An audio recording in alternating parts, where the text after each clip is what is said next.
తయారు చేసుకుని కమ్ముగా తింటారు. ఇదేనా క్రిస్మస్ అంటే? ఇదేనా? మరేందమ్మా క్రిస్మస్ అంటే ఏంది? ఏం చెప్పాలి మీరు క్రిస్మస్ అంటే? ఎవరు ఈ క్రిస్మస్ జరుపుతారు చెప్పండి? ఎవరు?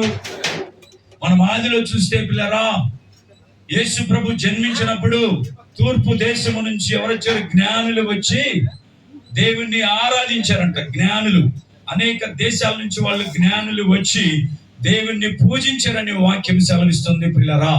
అంటే ఆయన ఎంత గొప్ప దేవుడైతే ఈ జ్ఞానులకి తెలియపరచబడి వాళ్ళు వచ్చి యేసు ప్రభు పుట్టినటువంటి స్థలములో యేసు ప్రభుని ఆరాధించి పూజించారంటే ఆయన ఎంత గొప్ప దేవుడు మనం ఆలోచించాలి. ఈ దినాలు ఎలా ఉన్నాయంటే చాలా భయంకరమైనటువంటి దినాల్లో మనం ఉన్నాం. మనం చుట్టుపక్కల గమనిస్తున్నట్లయితే చాలా రకాల దేవుళ్ళు దేవతలు అనేటువంటి వారు ఉన్నారు పిల్లరా. చాలా మందిని మనం చూస్తున్నాం. పురుషులకు ఒక దేవుడు ఉన్నాడు. ఎవరికి? పురుషులకి ఒక దేవుడు ఉన్నాడు, స్త్రీలకి ఒక దేవుడు ఉన్నాడు, పిల్లలకి ఒక దేవుడు ఉన్నాడు, పెద్దోళ్ళకి ఒక దేవుడు ఉన్నాడు, రకరకాల రంగులకు కలిగినటువంటి దేవుళ్ళు ఉన్నారు. అంటే ఒక రంగుకి ఒక దేవుడు, ఇంకొక రంగుకి ఇంకో దేవుడు, అట్లా ఎన్ని రంగులు అంటే అన్ని రకాల దేవుళ్ళు ఉన్నారు. వాళ్ళు చాలక ఈ మధ్య బట్టలు లేకుండా వచ్చినటువంటి వారిని కూడా ఏం చేస్తున్నారు?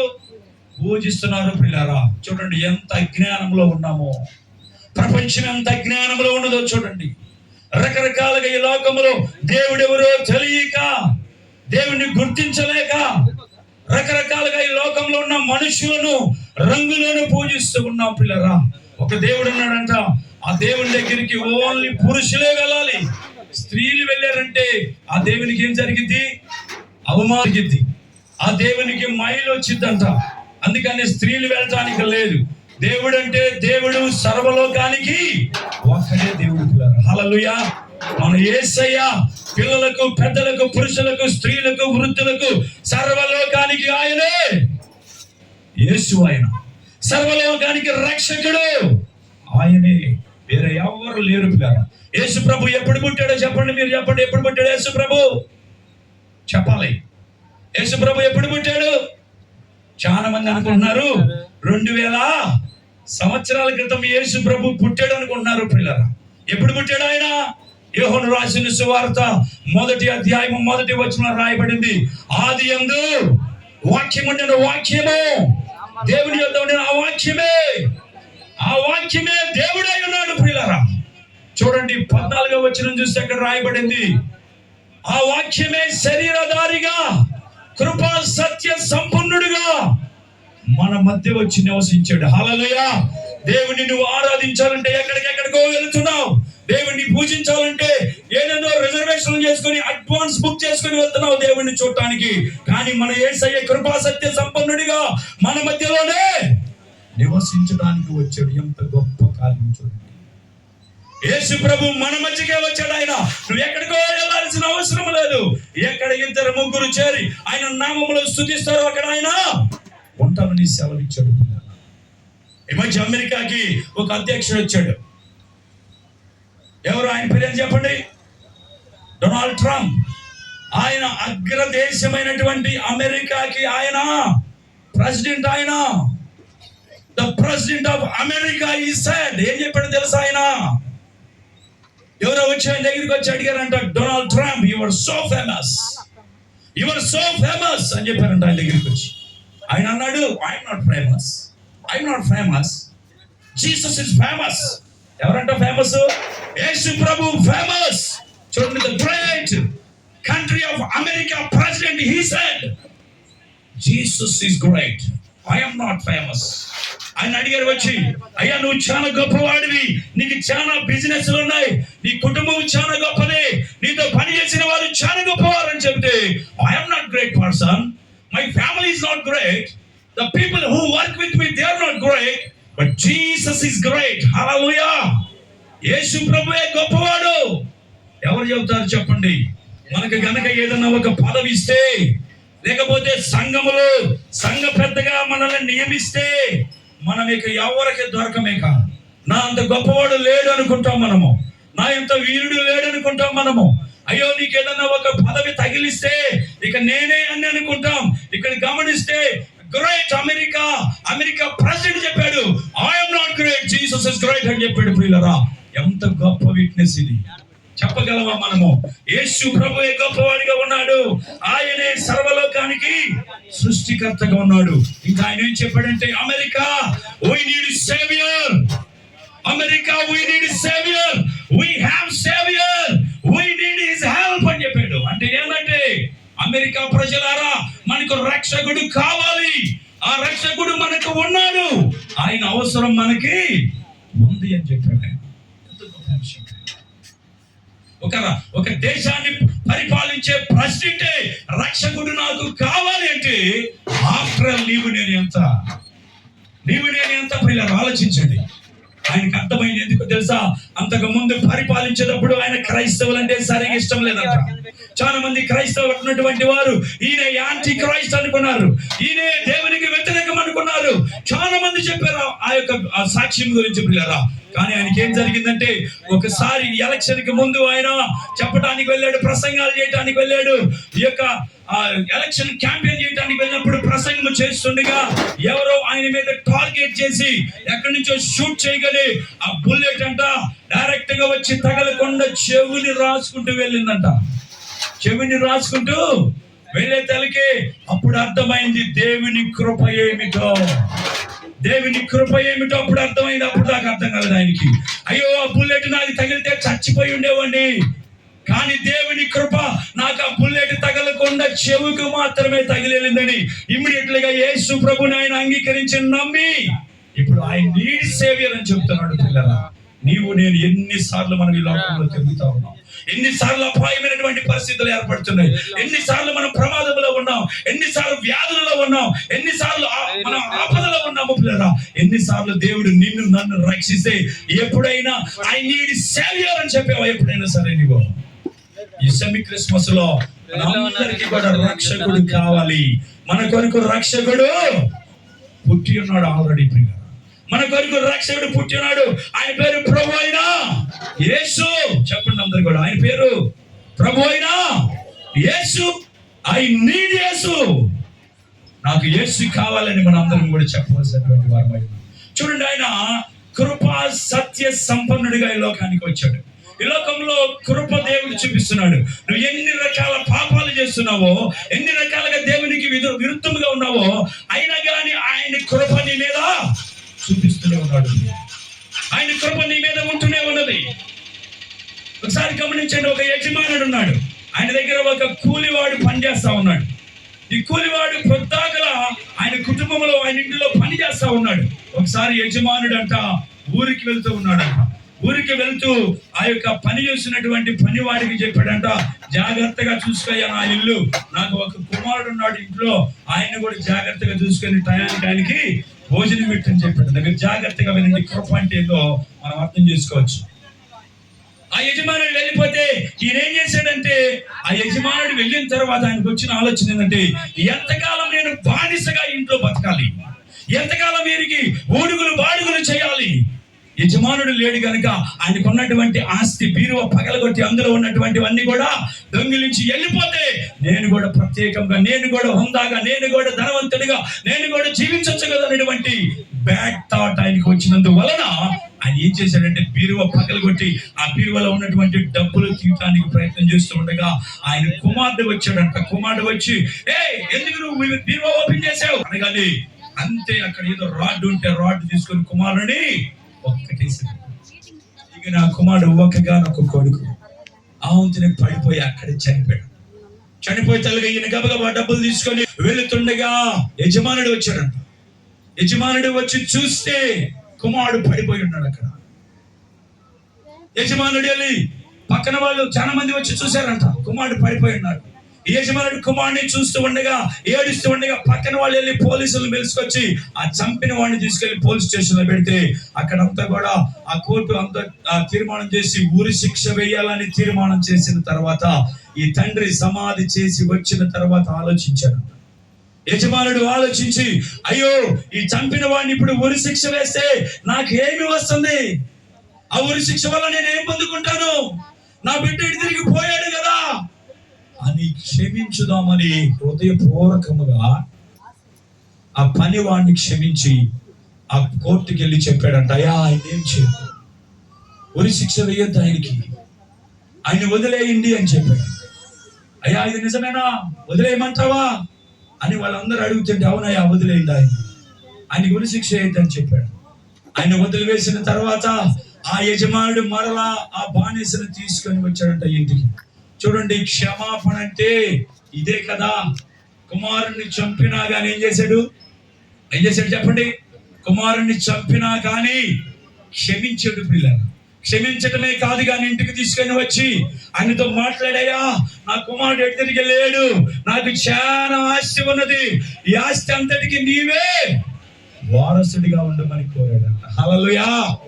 కృప అంటే ఇది కదా. చూడండి, కృప అంటే ఇది కదా. దేవుడు క్షమించటమే కాదు గాని ఏం చేస్తున్నాడు? ఆయన కృప చూపించి వారసునిగా. మనం ఈ లోకంలో ఎన్నిసార్లు ఇలాంటి కార్యక్రమాలు చేసాం. మనుషులనైతే నువ్వు చంపలేదు కానీ మాటల ద్వారా మనుషులు నీవు చంపేవా లేదా? చంపుతూ ఉన్నావు పిల్లలు. దేవుని వాక్యంలో సెలవిస్తుంది, క్రిస్మస్ అనగా నథింగ్ బట్ లవ్. దేవుని యొక్క ప్రేమే, దేవుని ప్రేమను చూపించడమే, అవసరాల్లో ఉన్నటువంటి మనుషులకు సహాయము చేయటమే నిజమైన క్రిస్మస్. దేవుని లోకానికి వచ్చింది ప్రేమించడానికి, క్షమించడానికి. ఆయన లోకానికి వచ్చాడు పిల్లరా. యేసు ప్రభు ఈ లోకానికి వచ్చి క్షమించాడు. చూడండి, దేవుని యొక్క వాక్యం మనం చూస్తే అక్కడ రాయబడింది. దేవుని యొక్క వాక్యంలో ఎంత మందిని ఆయన క్షమించాడో విస్తారంగా మనం చూడొచ్చు. లూకా రాసిన సువార్త 7వ అధ్యాయం 36వ వచనం చూద్దాం. లూకా రాసిన సువార్త 7వ అధ్యాయం 36వ వచనం దయచేసి చదువుదామా. దేవుని యొక్క ప్రేమ ఏ విధంగా ఉన్నదో, ఆయన క్షమాపణ ఏ విధంగా ఉన్నదో మనం ఈ వాక్యం ద్వారా మనం తెలుసుకోవచ్చు పిల్లరా. చూడండి,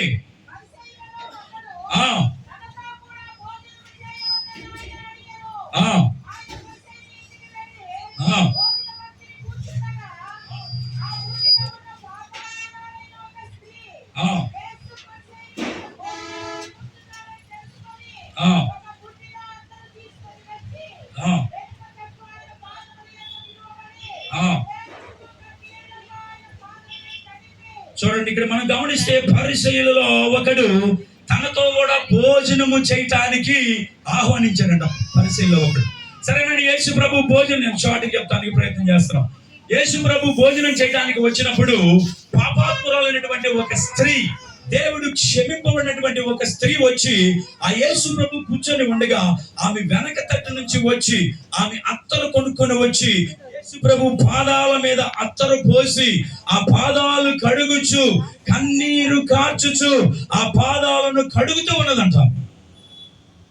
కడుగుతూ ఉంటే ఇప్పుడు భోజనానికి ఆహ్వానించినటువంటి వారు, అక్కడ ఉన్నటువంటి వారు చూసి ఈమె ఎవతో అని కనుక ఈయనకి తెలిసుంటే ఆమె దగ్గరికి రానిచ్చేవాడు కాదు అని వాళ్ళు మాట్లాడుకుంటూ ఉంటే అక్కడ యేసు ప్రభు ఏం చెప్తున్నాడో చూడండి,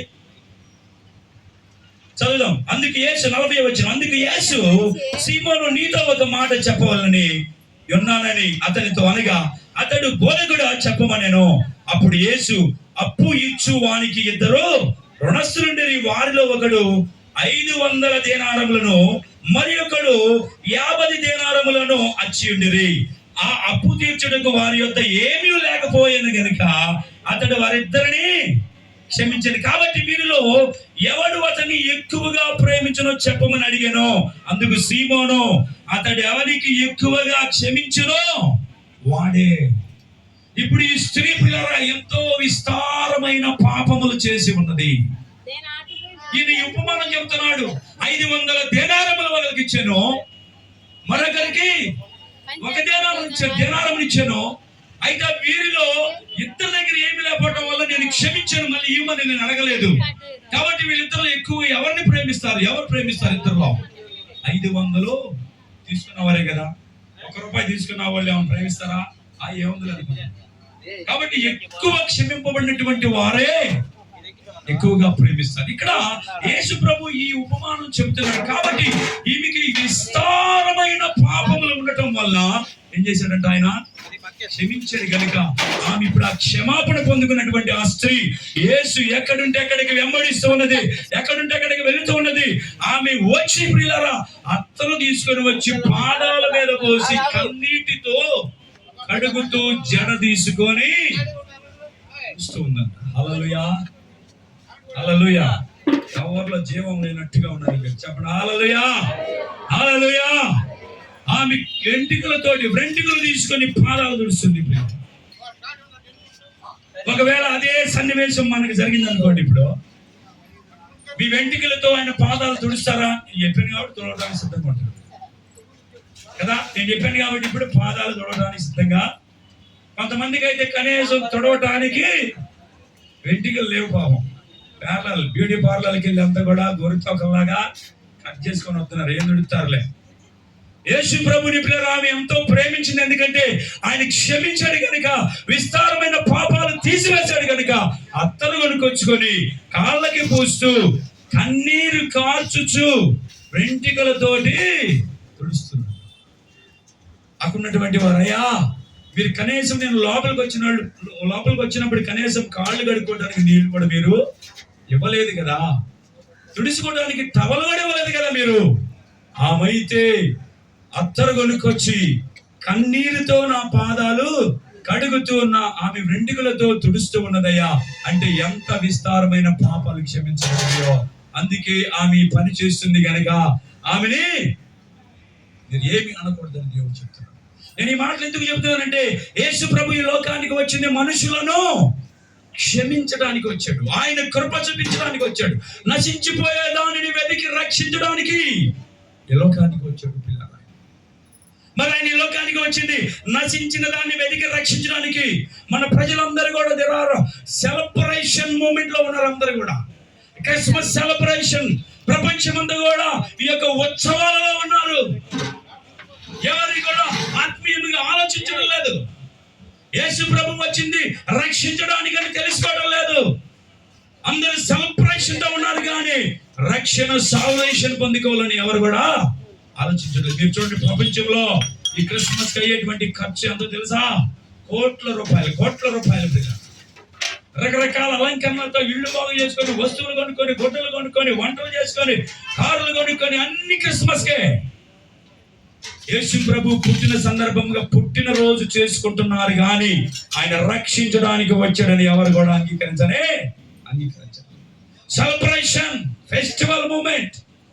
కానీ యేసు ప్రభు అడిగేది ఏంటంటే, నువ్వు రక్షింపబడ్డావా లేదా, రక్షణ పొందుకున్నావా లేదా.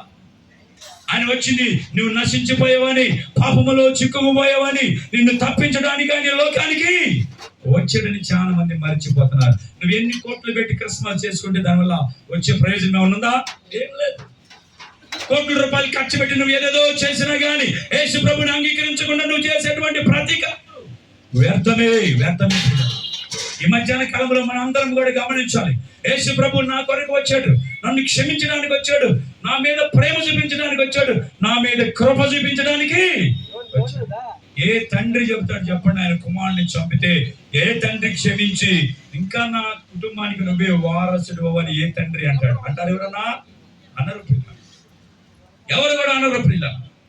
కాబట్టి యేసు ప్రభు మనం ఎన్నో పాపాలు చేస్తున్నా కానీ ఆయన క్షమించి ఇంకా కృప చూపిస్తున్నాడు మన మీద.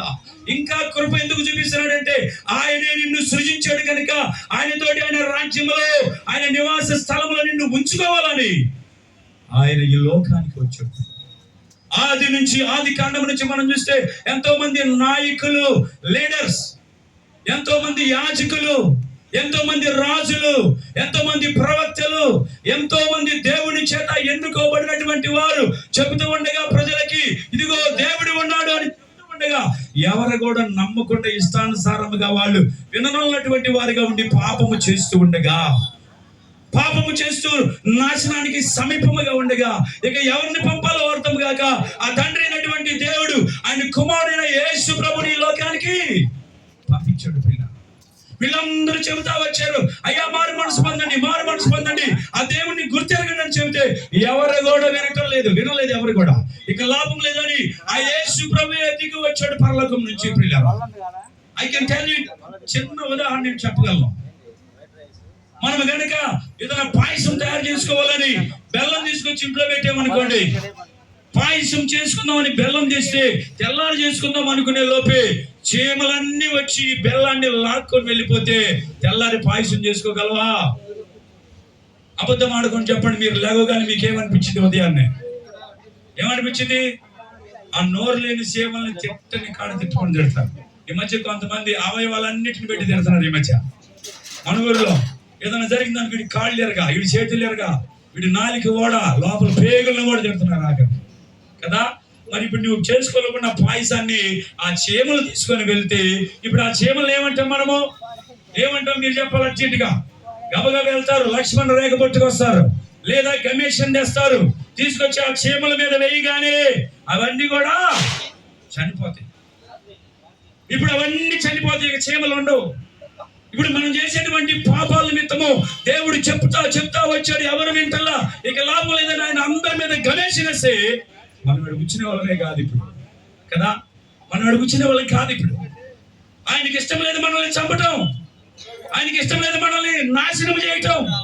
ఒకసారి చెప్పాడు, ఆ నోవాహు టైంలో అయ్యా అందరూ వచ్చి ఓడ ఎక్కడ మిమ్మల్ని రక్షిస్తానంటే 120 సంవత్సరాలు ప్రసంగాలు చేసిన నోవాహు ఎవరు కూడా వినలేదు, ఆయన కుటుంబం తప్ప. తినేవాళ్ళు తిన్నారు, తాగేవాళ్ళు తాగుతున్నారు, పెళ్లి చేసుకునే వాళ్ళు చేసుకున్నారు, ఇల్లు కట్టుకునే వాళ్ళు కట్టుకున్నారు, కానీ యేసు ప్రభు దేవుడు ఉన్నాడని ఎవరు కూడా దేవుని వైపు తిరిగిన వారు లేదు. 120 సంవత్సరాలు ప్రసంగం చేశాడు. నాకంటే ఎక్కువ వయసు ఉంటాడు ఆయన. ఆ ఓడ కడుతుంటే ఎవరు పట్టించుకోవాలా, ఇదే పిచ్చెక్కింది కావాలి అనుకుంటున్నారు. ప్రసంగం చేశాడు, రండి ఓడ ఎక్కండి, రండి రండి రండి అని పిలిస్తే ఎవరు కూడా వచ్చిన వాళ్ళు లేరు, కుటుంబం తప్ప. చివరికి ఏమైంది? ఆ జలప్రాయం అందరూ కూడా చనిపోయినప్పుడు దేవునికి బాధ వేసింది. అప్పుడే వచ్చింది ఆకాశంలో ఏంటది? రెయిన్బో వచ్చింది. ఇక్కడ నుంచి నేను ఈ పని చెయ్యను అని మరలా పాపం చేస్తానే ఉన్నారు, మరలా పాపం చేస్తానే ఉన్నారు. తండ్రి అయిన దేవుడు చూస్తున్నాడు, అయ్యో వీళ్ళ మీద నేను ఇలాంటి ఉగ్రత పంపితే అందరూ నాశనం అయిపోతారు కదా, అందుకని ఈ పని ఇక చేయకూడదని తండ్రి ఆలోచించి లాభం లేదని ఆయన కుమారుడైన యేసు ప్రభుని ఈ లోకానికి పంపించాడు. ఆ యేసు ప్రభు ఈ లోకానికి వచ్చాడు, మనుషులతో మాట్లాడుతున్నాడు, ఆయన ప్రేమని చూపించాడు. ఆయన యేసు ప్రభుకి ముందు ఎంతో మంది రాజులు, నాయకులు, ఎవరెవరో గొప్ప వాళ్ళు వచ్చారు, అందరూ వచ్చారు, కానీ మనుషులని క్యాప్చర్ చేద్దాం అనుకున్నారు, కానీ ఎవరి వల్ల కాలేదు. ఈ యొక్క ప్రపంచాన్ని జయించాలని రకరకాల మనుషులు వచ్చారు, యుద్ధాలు చేశారు, ఏదేదో చేశారు, సాధించారు, కానీ మనుషుల హృదయాన్ని క్యాప్చర్ చేసిన వాళ్ళు ఎవరు కూడా లేదు. ప్రభు అయిన యేసుక్రీస్తు లోకానికి వచ్చి పిల్లలు, ఆయన యుద్ధము చేయలా, ఎవరిని తనలా, ఎవరిని తిట్టలా. ఆయన చేసిన పని ఏందో తెలుసా? ప్రేమ చూపించాడు. అందుకే ప్రేమ చూపించాడు కాబట్టి ప్రియులారా, సర్వలోకమంతా కూడా ఈ దినము ఆయన ప్రేమను పొందుకొని ఆయన ప్రేమను అనేక మందికి తెలియపరిచింది. అనేక మంది ఆయన ప్రేమ చేత క్యాప్చర్ చేయబడ్డారు. అనేక మంది ప్రియులారా, చూడండి ఎంత గొప్ప కార్యం చేశాడు యేసు ప్రభు ఈ లోకానికి వచ్చి. అనేక మంది నశించిపోయే వాడిని వెతికి రక్షిస్తూ, అనేక మందిని స్వస్థపరుస్తూ, అనేక మంది పాపాలు క్షమిస్తూ ఆయన ఈ లోకంలో అద్భుతమైనటువంటి కార్యాలు చేశాడు. మీరు చెప్పండి, గుండె మీద చేసుకుని నిన్ను క్షమించలేదా? ఆ యేసు ప్రభు నిన్ను క్షమించలేదా? నీ పాపాలు క్షమించలేదా? ఆయన నీ మీద ప్రేమ చూపించలేదా? ఇంకా ఆయన ఎప్పుడో చూపించాడు. మీరు అందరూ నిజంగా చెప్పాలి, 2021 సంవత్సరంలో 21-22 సంవత్సరంలో వచ్చినటువంటి ఆ యొక్క డిజాస్టర్ లో నిజంగా మీరు బ్రతికి ఇక్కడ ఉంటారని ఎవరైనా అనుకున్నారా? మీలో ఎవరైనా అనుకున్నారా? ఇంకా అర్థం కాదు మీకు. కరోనా వచ్చినప్పుడు నిజంగానే ఆయన బ్రతుకుతా ఎవరైనా అనుకున్నారా? దేవుని కృప పిల్లగా దేవుడు కాపాడేది మనందరినీ కూడా. అంటే ఆయన ఎంత ప్రేమమూర్తి, ఎంత ప్రేమ చూపిస్తున్నాడో మనందరం కూడా ఆలోచించవలసినటువంటి వారమై ఉన్నాం. దేవుని ప్రేమ చాలా గొప్పది. అందుకే క్రిస్మస్ అనగా ప్రేమ, క్రిస్మస్ అనగా క్షమాపణ. మరి నువ్వు క్షమిస్తున్నావా ఇతరుల్ని? నువ్వు క్షమిస్తున్నావా ఇతరుల్ని? ఈ మధ్యాహ్నం నేను ఒక విషయం మీ ద్వారా చేపించాలని ఆశపడుతూ ఉన్నా. మీ పక్కన వాళ్ళ వైపు చూసి నేను నిన్ను క్షమిస్తున్నానని చెప్పండి. మీరు ఒకసారి నేను మిమ్మల్ని క్షమిస్తున్నానని చెప్పండి. నాకేం చూస్తారు చెప్పండి. పక్కన చెప్పండి, నేను నీకు క్షమిస్తున్నానండి. అంటే ఎన్నో పాపాలు ఉన్నాయి. నేను నిజంగా చెప్తున్నాను, వాక్యం సెలవిస్తుంది, ఈ భూమి మీద ఎవరైనా సరే మీలో మీ ప్రక్కనున్న వారిని క్షమించకుండా ఉపవాసం ఉన్నా, నువ్వు ఎంత వాక్యం చదివినా, ఎంత ప్రార్థన చేసినా, ఎన్ని అద్భుత కార్యాలు ఈ లోకంలో చేసినా, నీ ప్రక్కనున్న వారిని నువ్వు క్షమించకపోతే నీకు క్షమాపణ లేనే లేదు. నువ్వు ఎన్నో సార్లు దేవుని సన్నిధికి వెళ్ళి ఉండొచ్చు, బైబిల్ అంతా 100 సార్లు చదివి ఉండొచ్చు, నువ్వు ఎవరినైనా సరే క్షమించకపోతే నీకు క్షమాపణ ఎవరి కోసమో నీవు దేవుని రాజ్యాన్ని పోగొట్టుకోవటము అవసరమా? అందుకని మనం ఎవరినైనా సరే మనము మన హృదయంలో పెట్టుకొని క్షమించకుండా ఉండకూడదు. ఒకసారి ఒక ఆమెను అడుగుతున్నాం, అమ్మా మీ ఆయన ఉన్నాడా అంటే ఆయన లేడు, ఆడి సంగతి నన్ను అడగబాక అంటుంది. ఎవరి సంగతి? ఆయన మళ్ళీ సంఘ పెద్ద ఆయన. అమ్మ మీ ఆయన ఉన్నాడా అంటే ఆడి సంగతి అసలు నన్ను అడగబాక అంటుంది. అమ్మ అడగకూడదమ్మా, ఆయన సంఘానికి పెద్దమ్మా, సంఘంలో గౌరవంగా ఉంటాడమ్మా, సంఘంలో పనులను ఆయనమ్మా చేసేదంటే ఆ సంగతి నాకు చెప్పాక ఇంకెవరి సంగతి అని చెప్పాలి. మనం ప్రార్థనకి వెళ్ళింది, ఆరాధన చేసింది, కన్నీళ్లు కారుస్తూ చేసింది, కానీ వాడి సంగతి నన్ను. కొంతమంది ఉంటారు వేదన చెప్పు కానీ నేను సచ్చినా కానీ వాడిని క్షమించనంటారు. నువ్వు సచ్చినాక ఇంకేం క్షమిస్తా? బతుకున్నప్పుడే క్షమించాలి కదా. దేవుడు అవకాశం ఇచ్చాడు క్షమించడానికి. మనం చనిపోయే లోపు మనకి ఎవరైనా విరోధులు ఉన్నారంటే వారిని క్షమించకుండా పొరపాటున నువ్వు గనుక మరణించావంటే నీకు క్షమాపణ. అందుకే ప్రభు యేసుక్రీస్తు కలువరి సిలువలో వేలాడుతూ ఆయన వెళ్ళిపోయే ముందు ఏం చేశాడో తెలుసా? ఆయన ఆ బాధలు, శ్రమలు, ఆ రక్తము కారుతూ ఆ వేదనలు ఆయన ఏం చేశాడంటే, తండ్రి వీరు ఏమి చేయించున్నారో వీరు ఎరుగరు గనుక వీరిని క్షమించమని దేవుడు సైతం, యేసు ప్రభు సైతం అందరిని క్షమించమని వేడుకున్నప్పుడు చనిపోయాడు. మరి నీవు నేనేంత? కాబట్టి మనం ఏం చేయాలి? మనం ప్రతి ఒక్కరిని కూడా క్షమించాలి. ఈ 2024వ సంవత్సరం క్రిస్మస్ మన మీద నుంచి దాటిపోయే లోపు ఎవరెవరు నీకు విరోధంగా ఉన్నారో, ఎవరిని నువ్వు బాధ పెట్టావో, వేదన పెట్టావో, ఎవరిని నువ్వు చూసి నువ్వు అసూయ పడ్డావో వారందరికీ నువ్వు క్షమాపణ చెప్పుదువు గాక. చెప్పాలా? అవి చెప్పపోతే మినిమం ఫండమెంటల్స్ అవి చేయకపోతే ఇక మనకి లేదు రక్షణ. యేసు ప్రభు వచ్చాడు, పండగ చేసుకున్నావు, కానీ ప్రేమించటము, క్షమించటము ఇవన్నీ లేవు మనకి. అవి నేర్చుకోవాలి మనం. అది చాలా ప్రాముఖ్యమైనది. యేసు ప్రభు ఈ లోకంలో కూడా చూడండి, ఆయన ఈ లోకంలో అప్పుడు నశించిన దాన్ని వెతికి రక్షించడానికి వచ్చినటువంటి సమయంలో ఏం జరిగిందో తెలుసా? చూడండి ఒకసారి మనం దేవుని యొక్క వాక్యం నుంచి చూద్దాం. పిల్లరా, ఆయనకి ఎవరైతే దూరంగా ఉన్నారో వారందరినీ కూడా దేవునితో సమాధానం పంచడానికి వచ్చాడు. దేవునితో సహవాసము, పరిశుద్ధత, అధికారము, ధైర్యము, యథార్థత, సమృద్ధి, విశ్రాంతి, ఆశీర్వాదము, నిత్య జీవనం ఇవ్వడానికి వచ్చాడు. అంతేకాకుండా నీ పొరుగు వారిని ప్రేమించాడు. నీ పొరుగు వారు ఎవరు? 10 ఆజ్ఞలు ఉన్నాయి. ఆ 10 ఆజ్ఞలు పాత నిబంధనలో ఉంటే ఇన్ని ఆజ్ఞలు పాటించలేరని యేసు ప్రభు వచ్చి కొత్త నిబంధనలు ఎన్ని ఆజ్ఞలు చేశాడు? 2 ఆజ్ఞలు చేశాడు. పిల్లల, ఈ 2 ఆజ్ఞలు ఏంటంటే నీ పూర్ణ హృదయముతో, పూర్ణ ఆత్మతో, పూర్ణ బలముతో, పూర్ణ వివేకముతో ఎవరిని సేవించాలంట? దేవుణ్ణి సేవించాలి. నీ పూర్ణ హృదయముతో ఆ దేవుణ్ణి సేవించగలిగితే నీకు ఇంక ఎవరి మీద ఉండదు. నీకు ఇంకా 2వ ఆజ్ఞ ఏమిచ్చంటే నిన్ను వలె నీ పొరుగు వారిని ప్రేమించమన్నారు. మీరు అడగవచ్చు, ఎవరు నా పొరుగు వారు? అదేందో కానీ దేవుడు పొరుగు వారిని ప్రేమించమంటే మన ఇంటి పక్కన ఉన్న వాళ్ళు ఉన్నారు కదా, మన పొరుగు వారే కదా వాళ్ళు. ఏ రోజైనా మీకైనా సరే, ఎవరికైనా సరే మన పక్కింటోడు మన గురించి మంచి సాక్ష్యం చెప్తాడా? వాళ్ళకే మనకే వైరం ఉండేది. అపవాది ఆ విధంగా పెడుతుంది. నీ పొరుగు వారిని ప్రేమించమంటే వాడికి మనకే ఉండేది వైరం. చూడండి, నీ పొరుగు వాడు ఎవడంటే దేవుని ఎక్కువ వాక్యం రాయబడి లూకా రాసిన సువార్త 10వ అధ్యాయం చూద్దాం. నేను ముగిస్తానికి త్వరగా. 10వ అధ్యాయము 25వ వచనం చూద్దాం.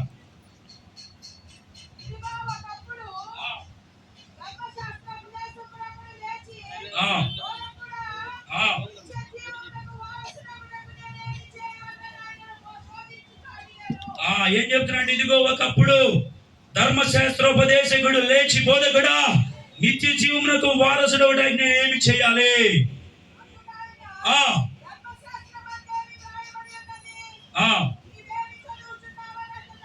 ధర్మశాస్త్రంలో ఏమి రాయబడిందో దాన్ని నీవు చదువుచున్నావు కదా అన్నాడు. అప్పుడు అక్కడ రాయబడి 2 మాటలు. అతడు నీ దేవుడైన ప్రభు నీ పూర్ణ హృదయముతోను, నీ పూర్ణ మనసుతోను, నీ పూర్ణ శక్తితోను, నీ పూర్ణ వివేకముతోను ప్రేమించవలనని, నిన్ను వలె నీ పొరుగు వారిని ప్రేమింపవలని రాయబడి ఉన్నదని చెప్పాను. అందుకైన నీవు సరిగా ఉత్తరం ఇచ్చితివి, అలాగూ చేయమప్పుడు నీవు జీవించదు అని అతనితో చెప్పాను. అయితే తాను నీతిమంతుడైనట్లు కనబరుచుకున్న గోరి అతడు అవును గాని నా పొరుగువాడు ఎవడని యేసుని అడిగాడంట. ఎవరు నా పొరుగువారని? 108 ఎలా వచ్చిందో తెలుసా మీకు? 108 అంటే ఏంటది? 108 అంటే ఏంది? అంబులెన్స్. ఎలా వచ్చిందో తెలుసా? రాజశేఖర రెడ్డి గారు వాక్యాన్ని చదివేవారట బాగా. ఆయన ఈ వాక్యం చదివి ఉంటాడని నేను అనుకుంటున్నా. ఇక్కడ మనం చదివితే ఎవరు నీ పొరుగువారు? యాజకుడు వెళ్తా ఉన్నాడంట. రోడ్డు మీద దొంగలు ఒకరిని కొట్టి గాయపరిచి వాడి దగ్గర ఉన్నటువంటి ధనమంతా లాక్కొని వాడి సొక్కాలు చించి రోడ్డు మీద సావు బతుకుల్లో పడేసి వెళ్ళిపోయాడంట. అక్కడ సావు బతుకుల్లో ఉన్నాడు, అక్కడ పడిపోయి. అప్పుడు యాజకుడు వెళ్తా ఉంటే వాడిని చూసి నాకెందుకు వెళ్ళిపోయాడు. తర్వాత లేవీయుడు ఒకటి వెళ్తున్నాడంట. లేవీయుడు కూడా చూసి నాకెందుకులేని ఆయన కూడా వెళ్ళిపోయాడు. అప్పుడు మరొకసారి మూడవదిగా మంచి సమరయుడు అటు వెళుతున్నాడు. ఆ స్టోరీ అంతా మీరు చదివితే అక్కడ రాయబడింది. మంచి సమరయుడు వెళుతుండగా త్రోవ పక్కన పడిపోయినటువంటి ఆ గాయాలతో ఉన్నటువంటి వాడు, వస్త్రము లేకుండా పడిపోయిన వాడు, చావు బతుకులో ఉన్నటువంటి వాడిని యేసు చూసి, ఈ మంచి సమరయుడు చూసి జాలిపడి కనికరమతో ఆయన యొద్దకు వెళ్ళి ఏమి జరిగిందని చూసి ఆయనకి ఏం చేశాడంట? ద్రాక్షారసము నూనె పోసి ఏం చేశాడు? గాయాలు కట్టి గాయాలు తుడిచి ఆయన వెళ్తున్నటువంటి వాహనం, ఏ వాహనం అది? ఏ వాహనం ఆయన తీసుకెళ్ళింది? గాడి తీసుకెళ్ళి ఉంటాడు ఆ టైం. ఆయన వెళ్ళేటువంటి ఆ వాహనం మీద పడిపోయిన వాడిని ఎక్కించుకొని తీసుకొని వెళ్ళి పూడకొని వాళ్ళ ఇంటి దగ్గర పెట్టి, అయ్యా వీనికి అంత కూడా ట్రీట్మెంట్ ఇవ్వు, ఏది అవసరమైతే అది నేను ఇస్తాను అని చెప్పి ప్రియులరా అక్కడ పెట్టి వెళ్ళాడు. ఎవరైనా మంచి సమరయుడు. ఎవరైనా మంచి సమరయుడు? ప్రభు అయినా యేసు. నేను అనుకుంటున్నాను ఇది మాదిరిగా చూసి 108 పెట్టారేమనుకుంటున్నారు. అంతే కదా, పడిపోయిన వాడిని లాక్కరాడమే ఎవరి పని? అంబులెన్స్ పని. రోడ్ని వెళ్తా ఉన్నాం అనుకోండి, మనం నాకెందుకు అనుకొని చిన్న ఫోన్ చేస్తాం 108. అది వచ్చి ఏం చేసింది? వాళ్ళని గాయాల పాలైన వాళ్ళని తీసుకొని వెళ్ళింది. కాబట్టి పిల్లరా, మంచి సమరయుడు నిత్య జీవంలో నువ్వు వెళ్ళాలంటే నీ పొరుగు వారిని ఏం చేయాలంట? ప్రేమించాలి. క్రిస్మస్ అనగా నీ పొరుగు వారిని నీవు ప్రేమించడమే. ప్రేమించకుండా నువ్వు ఉన్నావంటే నీకు ఏమీ లేదు. ఇక దేవుని యొక్క ఆజ్ఞ నువ్వు నెరవేర్చలేదని. అందుకే ఇందాక చెప్పాను, కోట్ల రూపాయలు ఖర్చు పెట్టి క్రిస్మస్ చేసుకున్నా క్రీస్తు లేని క్రిస్మస్ నీవు జరుపుకోవటమే. ఎంతమంది 24వ సంవత్సరము క్రీస్తు ఉన్న క్రిస్మస్ నేను జరుపుకుంటా అన్న వాళ్ళు చేతులు ఎత్తాలి. చాలా మంది ఎత్తలేదు. క్రీస్తు ఉన్న క్రిస్మస్ ఏంటంటే క్రీస్తుని అంగీకరించి ఆయన హృదయంలో చేర్చుకొని ప్రేమ క్షమాపణ కలిగి ఇతరుల అవసరాలు తీర్చేటువంటిదే క్రిస్మస్ అంటే. అందుకే సేలం మది గారి కార్యక్రమం ఏర్పాటు చేశాడు. అందుకే ఆయనకు ఉన్నటువంటి దానిలో ప్రేమ చూపిస్తూ, ఆయనకు ఉన్నటువంటి దానిలో అనేక మందికి సహాయం చేస్తూ ఆయన ఈ విధముగా క్రిస్మస్ జరిగించాలని, దేవుణ్ణి ఆరాధించాలని అందరూ ఈ కార్యక్రమం ఏర్పాటు చేశాడు పిల్లలు. కాబట్టి ఈ కార్యక్రమానికి వచ్చినటువంటి మన అందరము కూడా నిజంగా యేసు ప్రభువు నా జీవితానికి అవసరం. ఆయన సేవియర్ ఆఫ్ దిస్ వరల్డ్. ఆయన లోకానికి రక్షకుడు. ఆయన ఆ రక్షకుడు నాకు కావాలి. ఆయన లేకపోతే నేనేం చేయలేను. మనం ఏం చేయలేము, మన వల్ల ఏం కాదు. ఆయన కృప ద్వారానే మనం ఏదైనా చేసేది. అందుకనే కృపా సత్య సంపన్నుడిగా ఈ లోకానికి ఆయన వచ్చాడు. కృపా సత్య సంపన్నుడు, కృప చూపిస్తున్నాడు, సత్యమైన దేవుడు. అసత్యాన్ని మనం చూస్తున్నాం అంతా కూడా ప్రియులారా. ఈ మధ్య ఒకసారి కేరళలో ఒక దేవుడని వచ్చిందంట. కేరళలో దేవుడని వచ్చిందో ఆమె, అందరూ వచ్చి నా దగ్గర నా ముందు నిలబడాలి అని చెప్పిందంట. ఆమెను ఆరాధించాలంటే, వాళ్ళకి మంచి జరగాలంటే అందరు కూడా ఆమె దగ్గరికి వచ్చి అటు తిరిగి నిలబడతారంట. ఆమె దగ్గరికి వచ్చి అటు తిరిగి నిలబడితే ఇవి ఎక్కిరితంటే బొక్కపాలు పడినోడికి దీవెళ్ళు అంట. ఎంతమందికి కావాలి దీవెళ్ళు? రకరకాలుగా వస్తున్నారు జనాలు. ఆమెకి వెళ్ళి నిలబడకుండా అటు తిరిగితే ఇవి కాలుతో తంటే బొక్కపాలు పడినోడిగా దీవెనలు అంట. మన యేసయ్య అలాంటి దీవెనలు ఇవ్వడు. ఎవరైతే విరిగి నలిగిన హృదయముతో పశ్చాత్తాపముతో ఆయన దగ్గర వేడుకుంటారో వారిని ఆయన ఏం చేస్తాడు? కనికరిస్తాడు. ఆ యేసయ్య, ఆ లోక రక్షకుడు, ఆ ప్రభువైన యేసు నీ కొరకు ఈ లోకానికి వచ్చి ప్రాణం పెట్టి నీకు రక్షణ ఉచితంగా ఇస్తే దాన్ని పొందుకోకుండా ఇంకా లోకంలో తిరుగుతూ ఉంటే నువ్వు ఎప్పుడు ఈ లోకాన్ని విడిచి వెళ్తావో నీకు తెలియదు. ఏ సమయంలో వెళ్తావో నీకు తెలియదు. కాబట్టి మనందరం కూడా యేసయ్యని మనం తెలుసుకొని ఆయన మార్గంలో మనం ఉండకపోతే పిల్లరా ఎప్పుడు ఏమి సంభవించినో మనం ఎరగము గనుక, మన ప్రాణం ఎప్పుడు పోయిందో మనకు తెలియదు గనుక మనం అందరం కూడా యేసు ప్రభుని అంగీకరించాలి. ఇంకా రక్షణ లేకుండా ఎవరైనా ఉండి అయ్యో పండుగని నేను పండుగ జరుపుకున్నానని పండుగ వాతావరణంలో నువ్వు ఉంటే దానివల్ల ప్రయోజనం లేదు. కాబట్టి మనం యేసయ్య గురించి వినాలి. హియర్ ద గాస్పెల్, దేవుని సువార్తను మనం వినాలి. విన్న తర్వాత నువ్వేం చేయాలంటే బిలీవ్ ద గాస్పెల్, ఆ యొక్క సువార్తని నువ్వు నమ్మాలి. నమ్ముతున్నావా? కొంతమందికి సంవత్సరాల తరబడి ఎక్స్పీరియన్స్ ఉంది కానీ యేసయ్యని ఇంకా సొంత రక్షకుడిగా అంగీకరించలేదు. చాలా మంది ప్రార్థనకి వెళ్తారు, యుగాల నుంచి వెళ్తున్నారు. మినిమం కామన్ సెన్స్ దేవుని అంగీకరించాలా, యేసు ప్రభుని సొంత రక్షకుడిగా హృదయంలోనికి చేర్చుకోవాలా, ప్రయోజనమే లేదు పిల్లలు. ఒకసారి నేను చిలకలపేట ప్రార్థనకి పిలిస్తే వెళ్ళా. జ్ఞాపకార్థ కూటమి అది. 15 మంది పాస్టర్లు కూర్చొని ఉన్నారు స్టేజి మీద. చివరగా 16వ వాడిని నేను, వీళ్ళందరూ ఎప్పుడు చెబుతారో నాకు ఎప్పుడు ఇస్తారో అనుకుంటా ఉండా. అందరూ లేచి పొగుడుతున్నారు.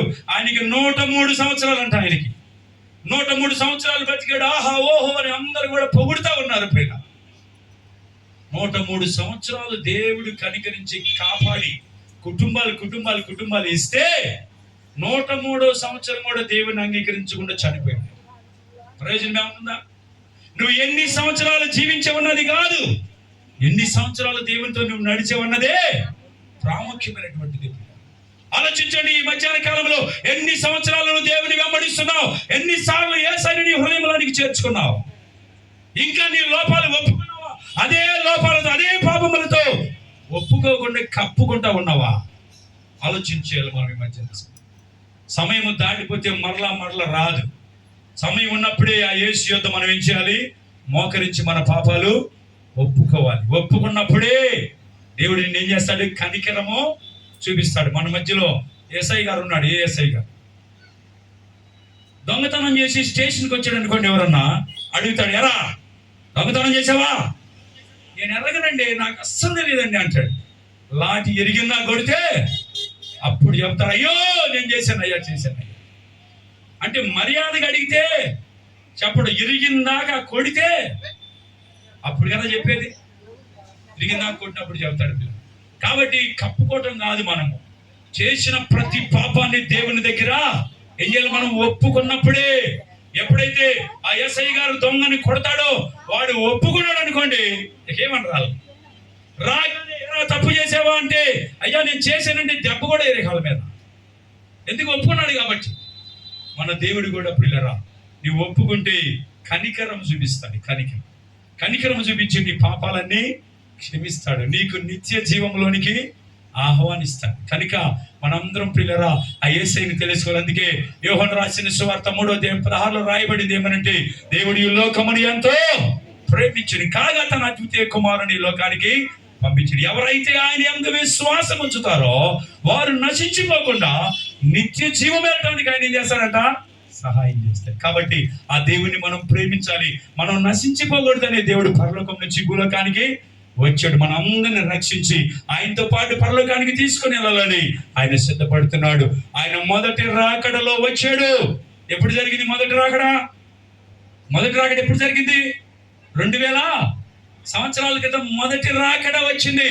ఆయన చెప్పాడు అందరికీ, ఇదిగో కాలము సమీపించింది, మారు మనసు పొందండి అని. ఇప్పుడు ఆయన మొదటి రాకడలో వచ్చాడంటే రెండో రాకడ కూడా ఖచ్చితంగా ఉంది. ఆయన రాబోతున్నాడు రెండో రాకడలో. ఆయన వచ్చినప్పుడు ఇక ప్రేమ, దయ, కరుణ, కృప ఇది ఏది కూడా ఉండదు. ఆయన వచ్చాడంటే రావటం ఆయన నమ్మిన వారిని తీసుకొని పోతాడు. ఆయన రావటం ఎవరైతే ఆయన యందు విశ్వాసం ఉంచుతారో వారిని ఆయన తీసుకొని వెళ్తారు. ఆ విశ్వాసం లేని వారిని ఆయన విడిచిపెట్టి వాళ్ళకి బహు భయంకరమైన శ్రమలు, ఇప్పుడు మనం అనుభవించే శ్రమల కంటే దారుణంగా ఉంటాయి పిల్లరా. ఆ శ్రమల్లోనికి నిన్ను పంపాలని ఆయన ఆశపడతలేదు కనుక యేసు ప్రభు నీ సొంత రక్షకుడిగా నీవు కనుక ఇప్పుడు అంగీకరిస్తే ఆయన నీకు ఎంతో నిత్య జీవాన్ని ఇవ్వడానికి ఆయన ఆశపడుతున్నాడు. అందుకోసమే పరలోకం నుంచి నీకు వచ్చాడు, నిన్ను వెతికి రక్షించాడు. ఆయనతో పాటు నిన్ను కూడా ఉంచుకోవాలని ఆయన యొక్క ఉద్దేశంలో, ఆయన ప్రణాళికలు ఉంది కనుక ఆ ప్రణాళికలో మనం అందరం ఉండాలని ప్రేమతో ఈ మధ్యాహ్న కాలం ఈ సెమీ క్రిస్మస్ లో నేను మీకు తెలియపరుస్తున్నాను పిల్లరా. కాబట్టి మనందరం కూడా మనందరికీ ఆ యొక్క రక్షకుడు అవసరము, సేవియర్ మనకి అవసరము, ఆత్మరక్షణ అవసరము. శరీరము కాదు, ఆత్మరక్షణ మనకి చాలా ప్రాముఖ్యమండి. కనుక ఈ 24వ సంవత్సరమైనా సరే మనందరం ఆత్మీయ క్రిస్మస్ జరుపుకుందాము గాక. ఆమేన్, ఆమేన్. ప్రార్థన చేసుకుందాం. ప్రేమ కలిగిన తండ్రి, కృప కలిగిన దేవానికి వందనాలు, స్తోత్రం నాయన.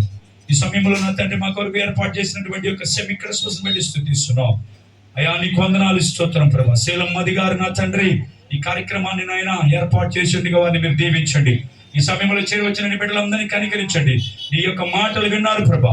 అయ్యా, ఈ వ్యర్థము కాకుండా ప్రభా ప్రతి ఒక్కరిని ఆయన విని ఆత్మీయ మేలు పొందే రక్షణ మార్గంలో నడవటానికి మీ కృప చూపించమని అయ్యా, సెలబ్రేషన్ మూమెంట్ కాకుండా సాల్వేషన్ మూమెంట్ లో ఉండడానికి సహాయం చేయ ప్రభా. నీకు వందనాలు అయ్యా. మీ కృప చూపించమని, చేరువచ్చిన బిడ్డలందరూ మీరు దర్శించమని, వారి హృదయాల్లో ఆనందము, సంతోషము, సమాధానము నిశ్చయముగా కలుగునుగా కానీ ప్రభు నేను వేడుకుంటూ నజరేయుడైన యేసుక్రీస్తు నామములో ప్రార్థించి వేడుకొనుచున్నాం తండ్రి.